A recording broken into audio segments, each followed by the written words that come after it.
नमस्कार प्रिय मित्रों, आज हम एक नए विषय को लेकर के चर्चा करने वाले हैं।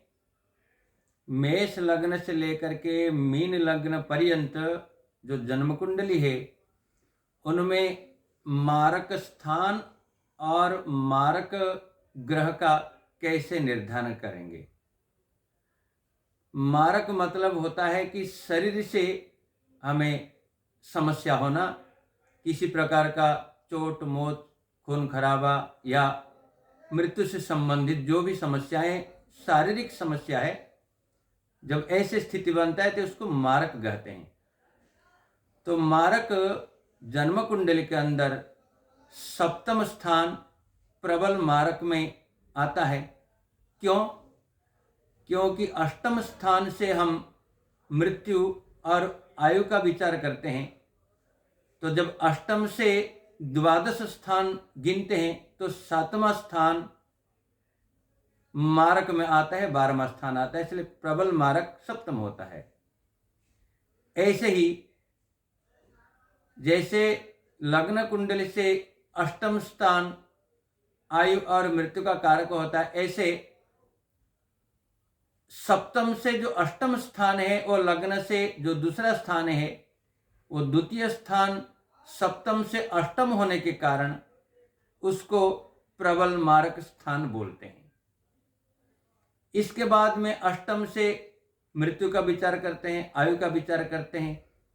अष्टम स्थान से जब अष्टम गिनते हैं तो जन्म पत्र के अंदर जो लग्न से तीसरा स्थान है वह अष्टम से अष्टम होने के कारण मारक स्थान में गिना जाता है।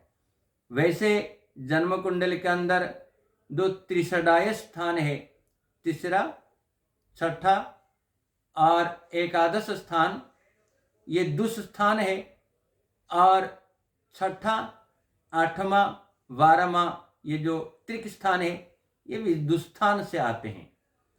और एक बात बता दूं, जन्म कुंडली में लग्न से हम आगे आगे जैसे जैसे बढ़ते चले जाते हैं ऐसे ऐसे स्थान प्रबलता अधिकता के स्थिति में हमें फल देते हैं। जैसे लग्न से अधिक बलवान चतुर्थ, चतुर्थ से अधिक बलवान सप्तम, सप्तम से अधिक बलवान दसम होता है। ऐसे ही त्रिक स्थान में भी, त्रिषडायस में भी है। तीसरे स्थान से अधिक बलवान छठा स्थान हो जाता है, छठा स्थान से अधिक बलवान एकादश स्थान हो जाता है। ऐसे ही छठे स्थान से आठवां स्थान बलवान होता है और आठवां स्थान से द्वादश स्थान बलवान होता है। ये सारे जो स्थान हमने गिनाए हैं ये कहीं ना कहीं शरीर से नुकसान पहुंचने वाले होते हैं, पहुंचाने वाले, इसलिए इनको जीवन के साथ में संबंध समस्या बनाते हैं, इसलिए इनको दुस्थान या मारक स्थान बोलते हैं। लेकिन ग्रहों के तात्कालिक और नैसर्गिक के आधार पर दूसरा स्थान है, तीसरा स्थान है, छठे स्थान है, आठवां स्थान है, 11वां स्थान में, 12वां स्थान में, ये कहीं ना कहीं ऊपर नीचे होते रहते हैं। लेकिन सप्तम स्थान हमेशा के लिए, हर लग्न पत्री के लिए, लग्न के लिए सप्तम स्थान प्रबल मारक में आता है। और यही नियम मेष लग्न से लेकर के मीन लग्न पर्यंत बने रहते हैं।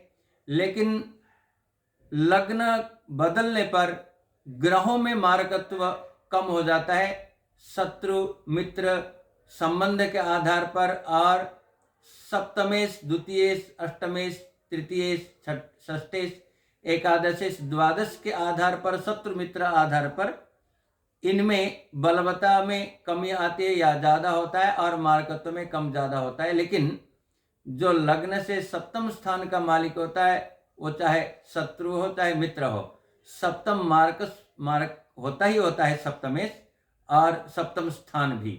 तो इसी के आधार पर हम आगे आने वाले समय वीडियो में चर्चा करेंगे कि हर एक लग्न के लिए जो मारक ग्रह बनेंगे वो इनका आधार क्या होगा और कितना मारक होंगे और किस समय मारक करते हैं, ये भी आपको हर लग्न के लिए चर्चा करेंगे।